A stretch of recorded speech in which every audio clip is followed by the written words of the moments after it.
नमस्कार मंडळी. रेशीम आणि कविता घर आवरत असतात तितक्यातच तिथे मधू येते. रेशीम मधूला म्हणते की काकू कसं आवरलंय ग आम्ही, आणि आपण घराचे पडदे सुद्धा बदलायला हवे होते ना. मधू म्हणते की अगं कशाला. तेव्हा रेशीम म्हणते की असं कसं, तुझ्या लाडक्या मुलाचा सत्कार आहे ना आज. तेवढ्यातच तिथे सुबोध येतो आणि विचारतो की कविता मी कसा दिसतोय. कविता म्हणते की वा वा खूप छान. तेवढ्यातच कबीर सुद्धा तयार होऊन बाहेर आलेला असतो. तेव्हा रेशीम म्हणते की बघा आला आपला हिरो, आणि तुझ्या न्यूज इंडस्ट्रीमध्ये सांगितलं ना तुझं लग्न झालंय, नाहीतर बघ हा तुला उगाच मागणे वगैरे घालतील.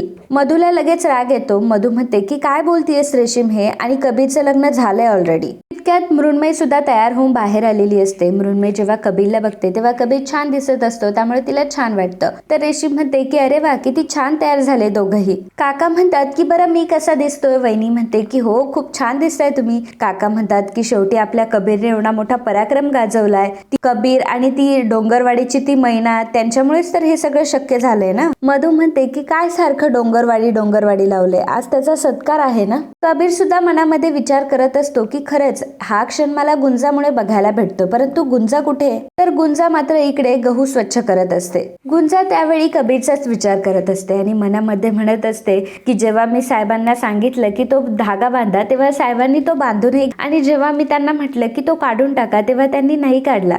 खरंच माझे साहेबा किती निर्मळ मनाचे. एखाद्याचं मन खरंच एवढं निर्मळ असू शकतं. आता मी एवढे नवीन कपडे घालून इथे तयार तर होऊन बसले, पण काही नाही, इथेच पाखरं हाणत बसते मी आता. तर इकडे राज्यमंत्री आणि मोठमोठी मंडळी ही कबीरचा सत्कार करण्यासाठी आलेले असतात. राज्यमंत्र्यांच्या हस्ते कबीरचा सत्कार केला जातो. तर राज्यमंत्री म्हणतात की कबीर सरपोतदार, महाराष्ट्र शासनातर्फे हा पुरस्कार तुम्हाला. कबीर ते स्वीकारतो. कबीर खूपच आनंदात असतो.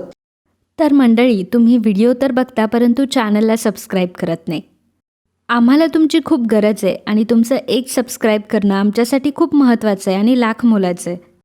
त्यामुळे सबस्क्राईब करायला अजिबात विसरू नका आणि लगेच आपल्या चॅनलला सबस्क्राईब करा. धन्यवाद. वहिनी म्हणतात की अगं मृण्मयी जरा जा सगळ्यांना सरबताचे ग्लासेस घेऊन ये.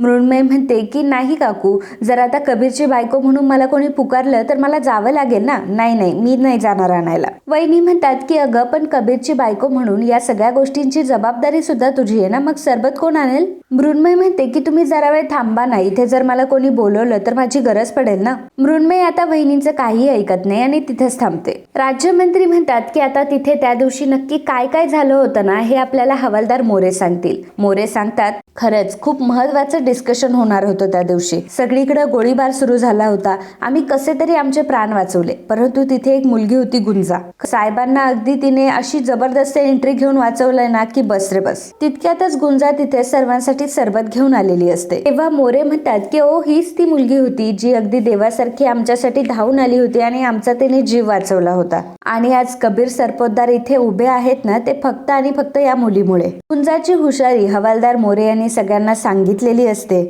राज्यमंत्री म्हणतात की गुंजाच्या हुशारीसाठी आणि तिच्या साहसासाठी आता सगळ्यांनी टाळ्या वाजवा. राज्यमंत्री म्हणत असतात की जर आम्हाला ही गोष्ट आधीच माहिती असती ना तर कबीर साहेबांसोबत तुमचाही आम्ही सत्कार केला असता. हवालदार मोरे म्हणतात की हो सर, मग अजून कुठे वेळ गेलीये, यांचा सुद्धा सत्कार व्हायलाच हवा, कारण आज फक्त यांच्यामुळे आमच्या दोघांचा जीव वाचलाय. राज्यमंत्री गुंजाला समोर बोलवत असतात, परंतु गुंजा नाही नाही म्हणत असते. मग राज्यमंत्री मृण्मयीला म्हणतात की अहो तुम्ही त्यांच्या हातातला जरा ट्रे घ्या ना, त्यांना येऊ द्या जरा पुढे.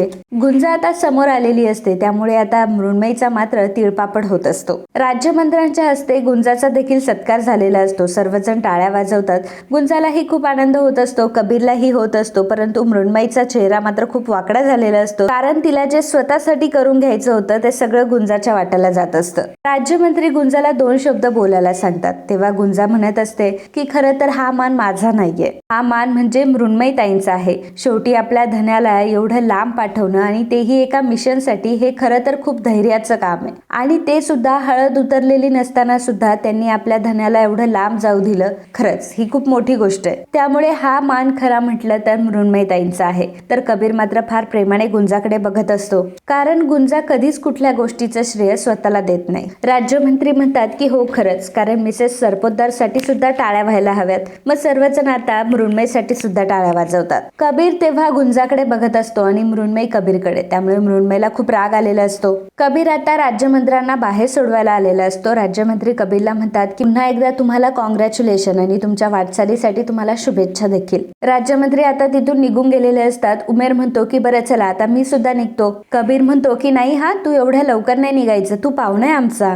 गुंजा सर्वांना सरबत वाटत असते. सुबोध आता कबीरला मिठी मारत म्हणत असतो की कबीर, अरे किती नाव काढलंस तू आणि खरं तर किती मोठा झालास तू आणि तुझं नाव सुद्धा तू किती कमवायला लागलायस. कबीर म्हणतो की खरं तर या सगळ्या गोष्टींचं श्रेय एकाच व्यक्तीला जातं. तर सुबोध आता कबीरकडे बघत असतो, म्हणत असतो की कोण आहे तो व्यक्ती. कबीर म्हणतो की मृण्मयी, कारण या सगळ्या गोष्टींचं श्रेय मी मृण्मयीलाच देतो. कबीर आता मृण्मयी जवळ जातं आणि मृण्मयीला म्हणत असतो की मृण्मयी, खरं तर हे सगळं तुझ्यामुळे शक्य झालंय. तू आपली हळद डावलून आणि आपल्याला भेटलेलं हनीमून पॅकेज सुद्धा डावलून तू मला तिकडे जाऊ दिलंस. तू हे सर्व मनापासून केलंस. मला खूप आनंद होतो ह्या गोष्टीचा. आणि उबेरला तो सांगत असतो की उबेर, आमच्या दोघांचा एक फोटो काढ ना. कबीर मृण्मयीला बुके देत असतो. उमेर त्यांचा फोटो काढत असतो. कबीर म्हणत असतो त्याच्या पेपरमध्ये फोटो येईलच, परंतु हा फोटो पण खूप महत्वाचा आहे. मृण्मयी मात्र थोडीशी सुद्धा खुश नसते. तर उमेर त्यांच्या दोघांचा फोटो काढत असतो. त्याच वेळी आता मृण्मयीला खूप राग आलेला असतो आणि ती तो बुके घेते तसा जमिनीवर जोराचा फेकून देते. तिचं हे वागणं बघून सर्वांना मोठा धक्का बसतो. वहिनी म्हणतात की हा काय पोरकटपणा आहे मृण्मयी, इथे तुझा नवरा तुझं कौतुक करतोय आणि तू कसं वागतेयस. मधू बघ तुझी सून कशी वागते ते. हिचं नक्की काय नाटकं चालू असतात नेहमी. मृण्मयी म्हणते की काकी, नाटकं मी नाही, तुमचा हा मुलगा करतोय. मगाशी जेव्हा जोडीने सत्कार चालू होता तेव्हा तर खूप आनंदात दिसत होता हा, आणि मला माहित नाही ही मुलगी ऐनवेळी का बरं टपकते नेहमी. आणि आता हा मुद्दाम हा शिळा बुके ना मला देतोय, माझं कौतुक करतोय. मला काही कळत नाही का. कबीर मृण्मयीला म्हणत असतो की मृण्मयी, अगं मी माझ्या सगळ्या यशाचं श्रेय तुला दिलं होतं आणि गुंजा तिथे होती म्हणून तिचा सत्कार झाला ना. अगं त्या दिवशी ती होती म्हणून तर मी वाचलोय ना. मृण्मयी म्हणते की तेच सांगते कबीर मी तुला, एक एक उपकार करतेय तुझ्यावर आणि तू त्या उपकाराच्या ओझ्याखाली दबत चाललायस. का करते ती हे सर्व माहितीये का तुला. तेव्हा कबीरला आता मृण्मयीचा राग आलेला असतो आणि तो मृण्मयीला म्हणतो की मृण्मयी बस झालं आता, तुझं खूप काही ऐकून घेतलं मी आणि ती बिचारी काहीही बोलत नसताना तू कशाला तिला बोल लावतीयस. आणि मित्रांनो, आजचा भाग हा इथेच संपतो. पुढील भागात आपल्याला बघायला मिळणार आहे गुंजा ही मृण्मयीला समजवायला पुढे आलेली असते. तेव्हा मधू तिला म्हणते की गुंजा, तू कशाला मध्ये पडतीयस, हा नवरा बायकोचा प्रश्न आहे ना आणि ह्या दोघांच्या मध्ये पडण्याचा तुला काहीही अधिकार नाहीये. कबीर बाहेर आल्यानंतर उमेरला सत्य सांगतो की आईला आता सगळं काही समजलंय आणि आईने फक्त गुंजाला घराबाहेर काढण्यासाठी 1 महिना दिलाय. उमेर कबीरला सांगतो की कबीर, तुला लवकरात लवकर गुंजाला सगळं खरं सांगावं लागेल. कबीर आता गुंजाजवळ आलेला असतो आणि गुंजाला तो सगळं मनातलं सांगणार असतो, परंतु त्याची हिंमतच होत नसते की तो गुंजाला सांगेल की 1 महिन्यात तुला घराबाहेर जायचंय. तर मित्रांनो, हा भाग तुम्हाला कसा वाटला हे कमेंटमध्ये नक्की सांगा आणि हो, पुढचे भाग जर मिस करायचे नसतील तर लगेच आपल्या चॅनलला सबस्क्राईब करा. धन्यवाद.